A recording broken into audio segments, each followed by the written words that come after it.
Hello दोस्तों। मैं आपकी हिंदी और सोशल साइंस की फैकल्टी राहुल सिंह बहुत बहुत स्वागत करता हूं एक बार फिर से अपने YouTube channel the Bihari's academy पर। दोस्तों, हम लोगों का जो शिक्षा देने का कार्यक्रम है और आपके सीखने का जो कार्यक्रम है वो बिल्कुल ही सुचारू रूप से अब से फिर से चल पड़ा है। और हर्षित सर, सुमित सर और हमारे द्वारा पूरी कोशिश की जा रही है कि जितने भी वीडियोस हों, जो भी आपके चैप्टर्स, जो भी चीज़ें हैं, जो भी सब्जेक्ट्स हैं, उनको बहुत ही सरल माध्यम से और आसान माध्यम से आपके सामने रखा जाए। मेरा और भी जो मेरी वीडियोस चल रही हैं वो हिंदी व्याकरण का वीडियो चल रहा है, वो आप देख सकते हो। आपको मैं डिस्क्रिप्शन बॉक्स में आपका उसको लिंक दे दूंगा। और आपका काम होगा कि अपने सीखने के साथ साथ और भी बच्चे और भी दोस्त, आपके जो भी भाई बहन जो भी होंगे, उनको आप ज़्यादा से ज़्यादा शेयर करें इन वीडियोस को, ताकि वो भी इस चीज़ का लाभ उठा सके इस प्लेटफॉर्म से जो हम लोग प्रदान करने की कोशिश, समाज सेवा करने की कोशिश कर रहे हैं, या जो भी आपको ज्ञान देने की कोशिश कर रहे हैं, आपको अगर समझ में आ रहा है तो आप उस चीज को और लोगों तक पहुंचाएं। क्योंकि ज्ञान की सबसे खास बात यही होती है कि ज्ञान बांटने से या विद्या बांटने से ही बढ़ती है, ज्ञान बांटने से कम नहीं होता है, बढ़ता ही है। तो आपको हमेशा चाहिए कि इस इन वीडियोस को या जो भी चीजें आपके पास हमारे यूट्यूब चैनल के माध्यम से आपके लिए बेनिफिट पहुंचा रहा है, वो सारी चीजें आप प्राप्त करवाएं और लोगों को भी और लोगों के पास भी पहुंचाएं।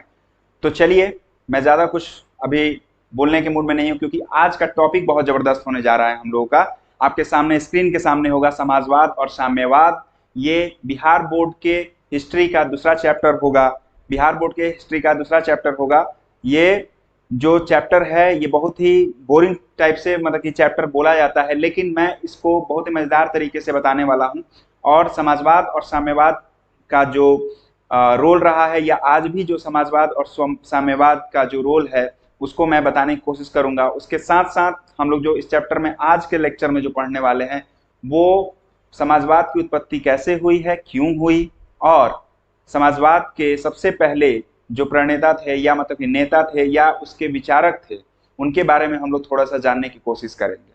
ठीक है, तो बिना देर किए हुए शुरू करते हैं अपने इस चैप्टर को, समाजवाद और साम्यवाद, जो कि आपके हिस्ट्री का, इतिहास का, आपके कौन सा चैप्टर होगा? लेसन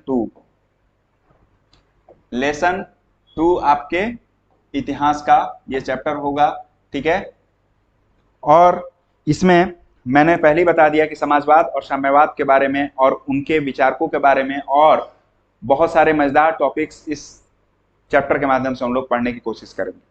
अब देख लेते हैं। हमने बोला कि समाजवाद या साम्यवाद या कोई भी बात, कोई भी विचार तभी आपके मन में आती है जब वहां की परिस्थितियां ऐसी हों। ठीक है, ये हम लोगों को हमेशा फोकस करना है कि जो भी, जैसे कि पहले पहले चैप्टर मैंने राष्ट्रवाद, यूरोप में राष्ट्रवाद पढ़ाया, तो राष्ट्रवाद आने के पीछे बहुत सारे रीजन थे, जो मैंने पूरी कहानी बताई है, आप जाके देख सकते हो। ठीक है, लेकिन समाजवाद और साम्यवाद, वैसे ही समाजवाद और साम्यवाद आने के, इस वाद के आने के भी, या इस विचार के आने के भी पीछे बहुत सारे कारण रहे होंगे। ठीक है, उस पर हम लोग पहले विचार करेंगे कि ये कौन सी ऐसी परिस्थितियां हो गई कि लोगों को राजतंत्र भाया नहीं। ठीक है, या और भी कोई जो भी पूंजीवाद जो था वो नहीं भाया, और क्या क्या हम लोग एक नया विचार लेके आ गए, या जो विचारक थे वो कौन सा नया विचार लेकर आए? समाजवाद या साम्यवाद का। ठीक है, तो हम लोग उस परिस्थितियों पर बात करते हैं। हम लोग सबसे पहले जानते हैं कि जो यूरोप में हुआ, यूरोप में ऐसा हुआ कि 18वीं शताब्दी में इंडस्ट्रियल रिवॉल्यूशन आया, मतलब औद्योगिक क्रांति आई।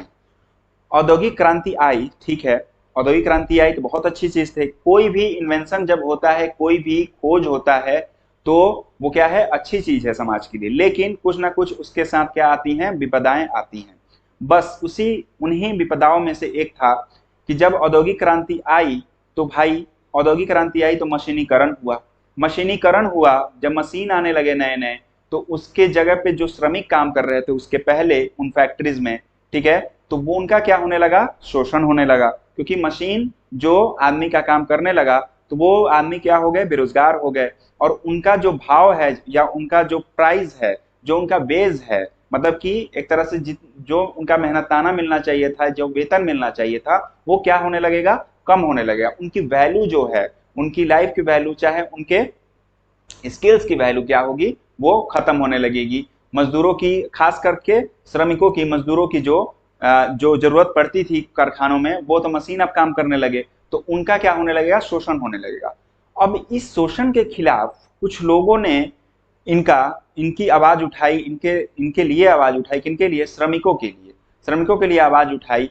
और समाज में चल रहे इस जो हीन भावना, या मतलब कि आप कह सकते हैं दो वर्गों में जो समाज बट गया था, उसके लिए, उस श्रमिक वर्ग के लिए एक वाद या विचार लेकर आए, जिसको हम बोलते हैं समाजवाद। ठीक है, समाजवाद उसी को कहते हैं। अब हम लोग बात कर लेते हैं जो हमने इस पीपीटी के माध्यम से मैंने अभी आपको बताया, वही चीज मैंने पीपीटी के माध्यम से रखा है आपके सामने, कि समाजवादी विचारधारा आया ही क्यों। आपके स्क्रीन पर दिख रहा होगा विक्की कौशल है। विक्की कौशल, ऐसा नहीं है कि विक्की कौशल ने ये विचार लाया है, लेकिन ये भी तो एक तरह से ये भी सोच सकते हैं, हम भी सोच सकते हैं, या आप भी आज भी अगर आप देखते हो समाज में, जब आप देखते हो कि कहीं ना कहीं क्या है, बिखराव है, या मतलब कि बटा हुआ है समाज गरीब और अमीरी में, तो फिर आप सोचते हो कि सबके हाथ में क्यों नहीं, सबके हाथ में उतना ही पैसा क्यों नहीं, ठीक है, सबके हाथ में उतना ही संसाधन क्यों नहीं। जब आप देखते हो कुछ लोगों के, कुछ पूंजीपतियों के हाथ में आप पैसा देखते हो, तो बार बार आपके मन में प्रश्न उठता है कि ये पैसे सब लोगों में क्यों नहीं बराबर बांट दिए जाए। तो बस यही विचार, कुछ विचार ऐसा था, यूरोप में भी ऐसा ही विचार आया, जब ये चीजें सोची जाने लगी कि समाजवाद आना चाहिए। तो उसके लिए परिस्थितियां क्या थी, सबसे पहली परिस्थिति यही थी कि 18वीं शताब्दी जो है, 18वीं शताब्दी की औद्योगिक क्रांति ने सबसे पहले इस चीज को बढ़ावा दिया, कि 18वीं शताब्दी की औद्योगिक क्रांति जब आई तो क्या होने लगा, मशीनीकरण तथा पूंजीवादी मानवता का विकास होने लगा। मतलब कि कहीं ना कहीं जो पहले लोग मतलब कि वहां पे काम कर रहे थे, या मतलब कि जिनके पास पैसा था, ठीक है, जो काम कर रहे थे वो क्या होने लगे, कर्मविहीन होने लगे, मतलब कि उनके पास काम नहीं रह गया, उनके पास काम करने को नहीं रह गया। और जिनके पास पैसा था, जो पूंजीवादी थे, जो कैपिटलिस्ट थे, जिनके पास पैसा था, वो बड़ी बड़ी फैक्ट्रीज ला के, बड़ी बड़ी मशीनें ला के उन लोगों का क्या करने लगे, शोषण करने लगे। ठीक है, वही बात हो रही है कि श्रमिक अधिकार विहीन हो गए, ठीक है, और उनका क्या होने लगा, क्रूर शोषण होने लगा। ठीक है, जब ऐसी चीजें होने लगी तो समाज में दो तरह के वर्ग बट गए। अब आप ही सोचिए कि आज की दुनिया में ही आप देखते हो कि एक अमीर तबका है और एक क्या है, पूरी गरीब तबका है, जो श्रमिक वर्ग कहलाता है। अगर आज आपके बगल में घर बन रहा है और ईंटा ढोने के लिए कुछ श्रमिक आए होंगे, ईंटा जब गिरता है तो ईंटा ढोने के लिए आते हैं, अगर ऐसा हो जाए, ऐसा कुछ मशीन आ जाए कि ईंटा ढोने की जरूरत नहीं है, मशीन आपने लाया 100-150 में, 200 में, जो भी किराए पे लाए आप, और ला के और उन ईंटा ढोने वाले श्रमिकों का क्या मतलब कि जो ईंटा है आपका ढो के क्या कर दिया उसने, मशीन ने डायरेक्ट रख दिया आपके 2 तल्ले 3 तल्ले पे जो भी। तो वो जो श्रमिक जो काम कर रहा था उसका क्या हुआ, 2-3 श्रमिक जो काम कर रहे थे ईंटा ढोने का, उनका क्या हुआ, काम खत्म हो गया। तो इस तरह से मशीनीकरण हुआ, और मशीनीकरण हुआ जैसे ही, वैसे ही क्या हुआ कि पूंजीपति वर्ग और श्रमिक वर्ग में, दो वर्गों में क्या हो गया, पूरा समाज बट गया। कहां पे, यूरोप में। पूंजीपति वर्ग और श्रमिक वर्ग में क्या हुआ, समाज दो वर्गों में पूरे बट गया। अब ये रहा, मैंने बोला कि वाद आने के पीछे कारण होना चाहिए। अब वाद आने के पीछे, विचार आने के पीछे यही कारण था, उस तरह का माहौल बन गया था। तो लोगों ने सोचा, कुछ लोगों ने सोचा कि ये तो गलत हो रहा है, कि इनके साथ, श्रमिकों के साथ, उनके लिए क्या करना चाहिए, आवाज उठानी चाहिए। आवाज उठाने के लिए, आपको बात रखने के लिए आपको एक तरीका होना चाहिए, एक ठोस आपके पास क्या होना चाहिए, विचार होना चाहिए, कुछ लोगों का एक ग्रुप होना चाहिए जो इस विचार को क्या कर रहे हो, समर्थन कर रहे हो। तो इनका समर्थन करने के लिए कौन आएगा, श्रमिक वर्ग तो है ही। अब इन्हीं का समर्थन, श्रमिकों का समर्थन करने के लिए कुछ महत्वपूर्ण राष्ट्रभक्त आए, विचारक आए, लेखक आए, मार्गदर्शन उनको प्राप्त हुआ श्रमिकों को, और इन व्यक्तियों ने सामाजिक और आर्थिक क्षेत्र में एक नई विचारधारा प्रदान की, जिसे हम लोग क्या कहते हैं, समाजवाद। समाजवाद नाम से इन लोगों ने एक नया विचार रखा समाज के सामने। अब देखते हैं हम लोग, अगला जो स्टेप होगा वो हमारा होगा कि आखिर समाजवाद तो इन्होंने रख दिया, तो इन्होंने समाजवाद कहा किसे, है ना, समाजवाद कहा किसे या साम्यवाद कहा किसे। ठीक है, अब इस चीज पे हम लोग गौर करते हैं। अब आप आगे आओगे जब, तो सबसे पहले आपको विचार आना चाहिए कि समाजवाद और साम्यवाद क्या है। आप सोचिए, और समाजवाद में जो सबसे पहला आपको जो शब्द दिखता है वो कौन सा दिखता है दोस्तों, समाज दिखता है। क्या दिखता है, समाज। अब क्या है कि जब ये सब परिस्थितियां बन गई, जब पूंजीपतियों का पूरा क्या होने लगा, आधिपत्य होने लगा समाज पे, पूरे संसाधन पे, पूरे राज्य पे, तो जब श्रमिक वर्गों का सपोर्ट करने के लिए विचारक आए तो उनके मन में यही बस था कि एक ऐसी अर्थव्यवस्था का, एक ऐसे समाज का निर्माण किया जाए जहां पे राज्य हो, राज्य को एकाधिकार हो किस पे, संसाधनों पर। जो भी चीजें राज्य में हैं, जो भी संस्थाएं हैं, उन पे किसका अधिकार हो, राज्य का अधिकार हो। बट जो उत्पादन हो उन संसाधनों से, जो उत्पादन हो संसाधनों से, जो प्रोडक्ट बनाए जाएं, जो उससे लाभ प्राप्त हो, वो सबको प्राप्त हो। ये ना कि कुछ कुछ हाथों में या कुछ पूंजीपतियों के हाथों में सारा लाभ प्राप्त हो जाए या सारा लाभ चला जाए। बस यही एक विचार लेकर ये समाजवादी जो है इस विचार को ले आए, समाजवाद की विचारधारा को, कि एक बार और मैं समझाता हूं कि एक ऐसी अर्थव्यवस्था, एक ऐसा माहौल, एक ऐसा समाज बनाने की ओर अग्रसर होना जहां पर राज्य का अस्तित्व बरकरार रखते हुए, ये नहीं कि राज्य को हटा देना है, राज्य का अस्तित्व बरकरार रखते हुए, संसाधन पर राज्य का एकाधिकार रखते हुए, लेकिन जो उन संसाधनों से क्या हो, उत्पादन हो या जो प्रोडक्ट तैयार हो, वो किसमें बटे, सब में बटे, मतलब पूरे समाज के सारे वर्गों में बटे, पूंजीपतियों में भी बटे, श्रमिकों में भी बटे और सारे वर्ग में बटे। तो इस तरह से समाजवाद ने हमको ये रखने की कोशिश की, जो मैंने लिखा है कि एक ऐसी विचारधारा समाजवाद जो उत्पादन में मुख्यतः निजी स्वामित्व की जगह सामूहिक स्वामित्व, ठीक है ना, और धन के समान वितरण पे जोर देता है। विवरण नहीं है, ये वितरण होगा, गलती हो जाती है, तो वितरण पर जोर देता है। और क्या बोलता है कि वितरण पर जोर देते हुए एक ऐसी अर्थव्यवस्था की कामना करता है, या एक ऐसी अर्थव्यवस्था लाना चाहता है जो सभी संसाधनों पर राज्य का एकाधिकार मानते हुए उत्पादन निजी लाभ के लिए ना होकर सारे समाज के लिए हो, तो इसे स्वीकार करता है ना। इसे ही क्या कहते हैं, समाजवाद। अब हमें उम्मीद है कि समाजवाद हमने समझा दिया बहुत अच्छे तरीके से, जहां पे सिर्फ और सिर्फ इतना ध्यान रखना है कि समाजवाद जो है राज्य की बात को स्वीकारता है। वहीं साम्यवाद भी सेम एज समाजवाद है कि ये भी पूरे समाज को लेकर चलता है और संसाधन पर, बस इसमें यही डिफरेंस है कि जो संसाधन पर, जो मैंने बोला समाजवाद में कि एक राज्य मतलब पूरे राज्य का जो है एकाधिकार मानता है, ये साम्यवाद जो है राज्य के अस्तित्व को मानता ही नहीं है, राज्य के हस्तक्षेप को मानता ही नहीं है। संसाधन पे बोलता है कि संसाधन पे राज्य का नहीं समाज का हक होना चाहिए, लोगों को पता है कि संसाधन का यूज कैसे करना है और सभी लोग मिलजुल कर क्या कर लेंगे, संसाधन का यूज कर लेंगे, ठीक है। जो भी राज्य के बाउंड्री के अंदर में जो भी मिनरल्स हैं, जो भी संसाधन है, जो भी फैक्ट्रीज हैं, जो भी संस्थाएं हैं, सब पे राज्य का एकाधिकार नहीं होगा, राज्य होगा ही नहीं, जहां पे सिर्फ और सिर्फ समाज का क्या होगा, बोलबाला होगा और पूरा समाज मिलकर पूरे राज्य को क्या करेगा, चलाएगा, ठीक है। अब साम्यवाद यही कहता है।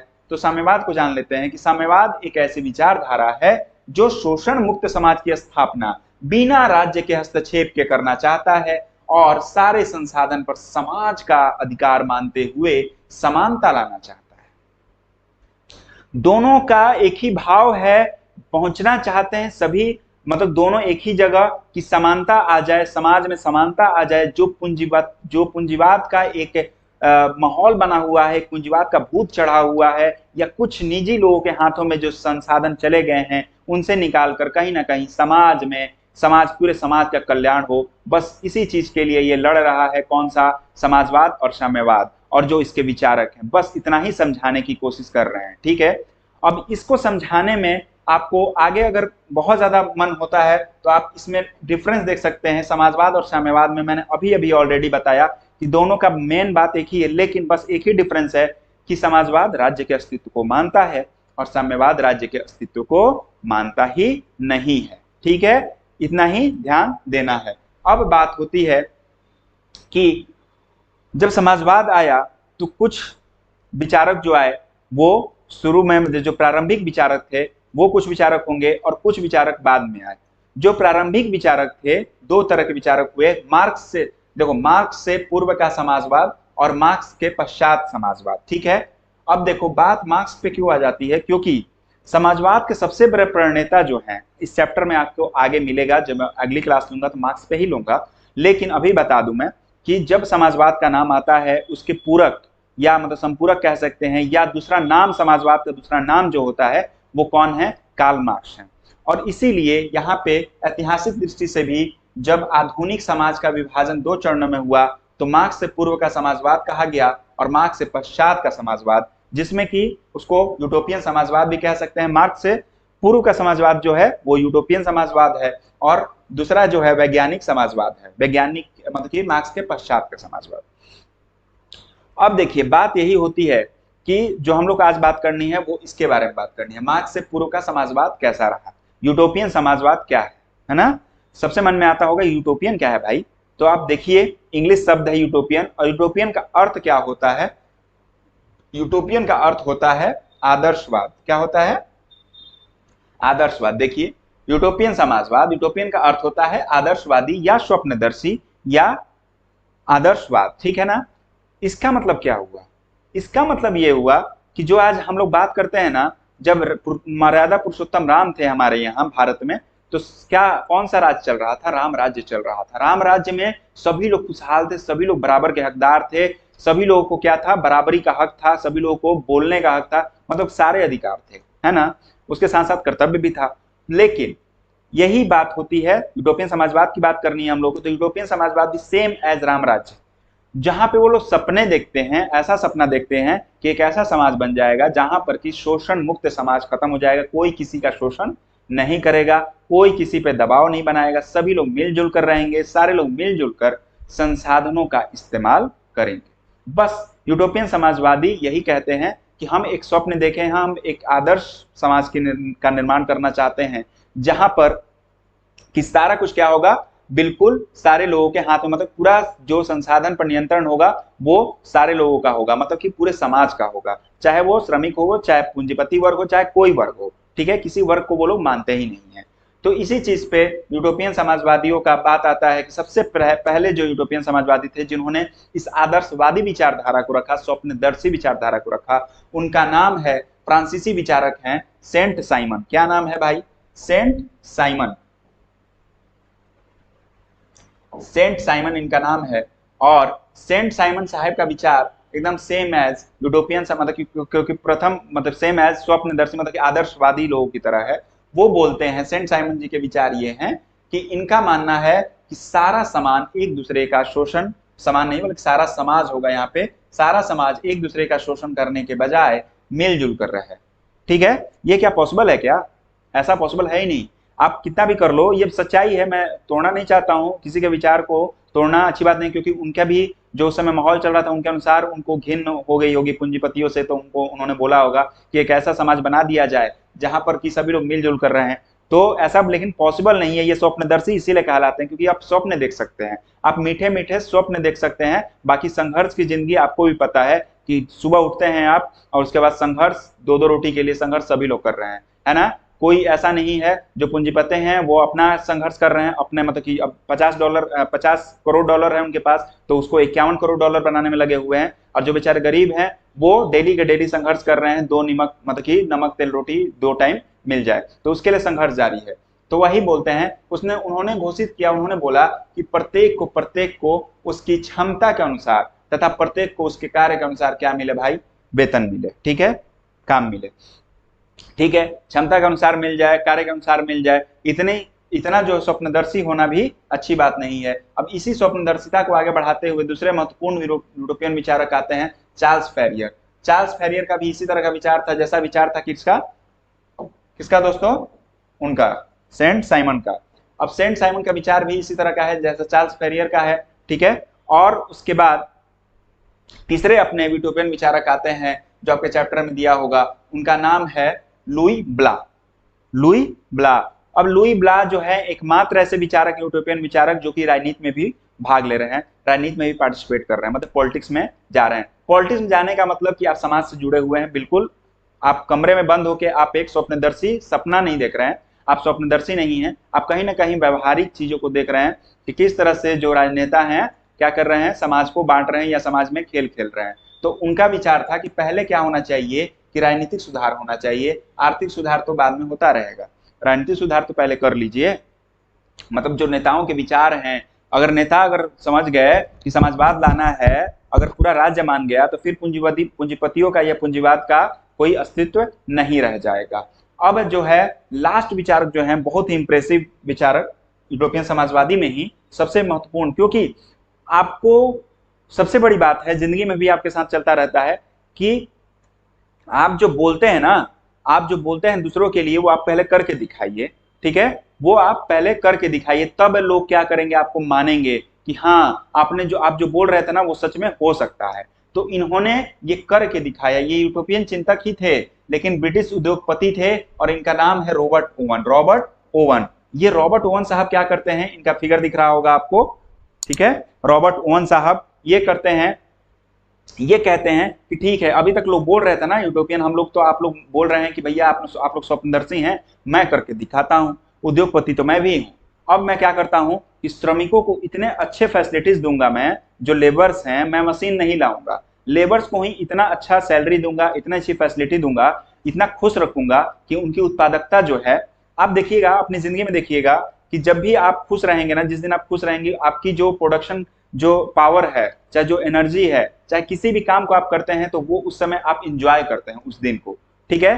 तो क्योंकि आपके काम के मुताबिक क्या मिल रहा है, आपको फल मिल रहा है या परिणाम मिल रहा है या रिजल्ट मिल रहा है, ठीक है। जब रिजल्ट नहीं मिलता तब ना आदमी निराश होता है। तो इन्होंने बोला कि आप हम इतना फैसिलिटी देंगे श्रमिकों को, मजदूरों को, कि वो लोग क्या करेंगे, अपने प्रोडक्शन को, अपनी चीजों को खुश होके, और उनकी प्रोडक्शन जो प्रोडक्टिविटी है वो बढ़ जाएगी, मतलब उत्पादकता जो है बढ़ जाएगी, उत्पादन करने की क्षमता, काम करने की क्षमता क्या हो जाएगी, उनकी बढ़ जाएगी, ठीक है। बस यही करके दिखाया उन्होंने, और स्कॉटलैंड के न्यू लोनार्क नामक स्थान पर फैक्ट्री की स्थापना की, श्रमिकों को सारी सुविधाएं दी, मैंने बताया श्रमिकों को सारी सुविधाएं दी जो कि एक श्रमिक को देना चाहिए, पूरा अधिकार, सारे फैसिलिटी, सारा कुछ दिया। और उसके बाद लास्ट में निष्कर्ष निकला उनका, निष्कर्ष जो उनका निकला, उन्होंने बोला कि संतुष्ट श्रमिक ही वास्तविक श्रमिक है, क्योंकि अगर सेटिस्फाइड है, उसका परिवार अच्छे से चल रहा है, उसको मेहनताना मिल रही है, ठीक है, तो वो खुश होकर डेली अगले दिन भी इंस्पायर होकर आएगा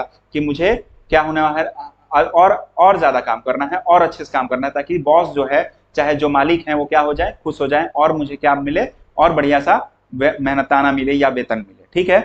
तो बस यही आज का जो क्लास है, यही बताना था मेरा कि समाजवाद और साम्यवाद क्या है, और यूटोपियन समाजवादी किसे कहते हैं, मतलब आदर्शवादी समाजवाद क्या है, ठीक है। और सबसे बढ़िया बात जो मैंने बताया अभी अभी, जो रॉबर्ट ओवन थे, उनका एक आपने उदाहरण देखा कि यूटोपियन समाजवादी भी खराब नहीं थे, उनका भी मानना एक तरह से अच्छा ही था कि अगर श्रमिकों को आप, चाहे मजदूर वर्ग को आप अगर खुश रखते हो तो वो भी प्रोडक्शन उतना ही दे सकते हैं।